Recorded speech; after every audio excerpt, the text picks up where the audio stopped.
वेदाविनाशिन नित्य एन्मजमभ्यम कथश पुरुष पार्थिक घातयति हंतिकम।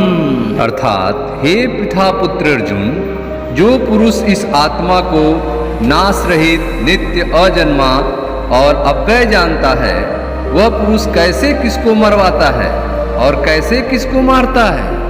वासांसि जीर्णानि यथा विहाय नवानि गृह्यति नरोपराणि तथा शरीराणि विहाय जीर्णा नयनानि शयान्ति नवानि देहि। अर्थात जैसे मनुष्य पुराने वस्त्रों को त्याग कर दूसरे नए वस्त्रों को ग्रहण करता है, वैसे ही जीवात्मा पुराने शरीर को त्याग कर दूसरे नए शरीर को प्राप्त होता है। नैनं छिद्रन्ते शस्त्राणि नैनं दहति पावकः न चैन क्लेदन्त्यापो न शोषयति मारुतः। अर्थात इस आत्मा को शस्त्र नहीं काट सकते, इसको आग नहीं जला सकती, इसको जल नहीं गला सकता और वायु नहीं सुखा सकता। अच्छेद्यो अयम दाहो अयम क्लेद्यो अशोष्य यौच नित्य सर्वगतः अस्थारुर्चलोय सनातनः। अर्थात क्योंकि यह आत्मा अच्छेद्य है, यह आत्मा अदाह्य अक्लेद्य और निसंदेह अशोष्य है तथा यह आत्मा नित्य सर्वव्यापी अचल स्थिर रहने वाला और सनातन है। अव्यक्त्यो अयम चिन्त्यो अयम विकार्यो अयम उच्यते तस्मादेवे विदिन्तैवेन नानुशोचितु महर्षि। अर्थात यह आत्मा अव्यक्त है, यह आत्मा अचिन्त्य है और यह आत्मा विकार रहित कहा जाता है।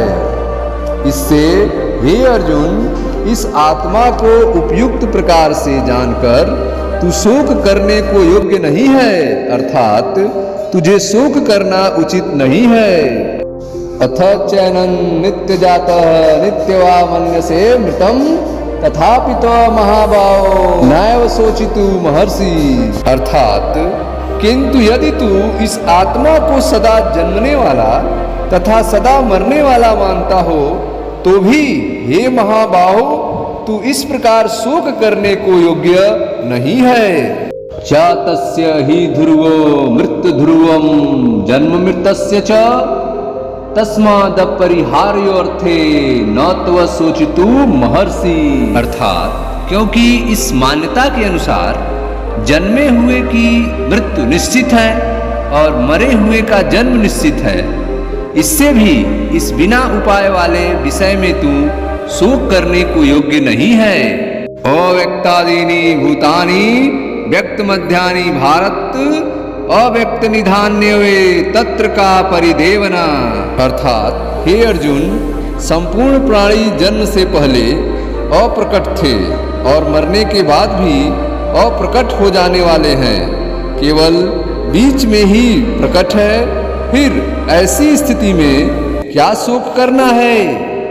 आश्चर्यवत् पश्यति कश्चिदेन माश्चर्यवद्गति तथैव चान्य आश्चर्यवच्चैमन्य रीडोति सित्वाप्येन वेद न चैव कश्चित्। अर्थात यदि कोई एक महापुरुष ही इस आत्मा को आश्चर्य की भांति देखता है और वैसे ही दूसरा कोई महापुरुष ही इसके तत्व का आश्चर्य की भांति वर्णन करता है तथा दूसरा कोई अधिकारी पुरुष ही इसे आश्चर्य की भांति सुनता है और कोई कोई तो सुनकर भी इसको नहीं जानता। देहि नित्यं वर्ध्यो देहे सर्वस्य भारत तस्मात् स सर्वाणि भूतानि न त्व शोचितु महर्षि। अर्थात हे अर्जुन, यह आत्मा सबके शरीर में सदा ही अवध्य है, अर्थात जिसका वध नहीं किया जा सके। इस कारण संपूर्ण प्राणियों के लिए तू शोक करने के योग्य नहीं है।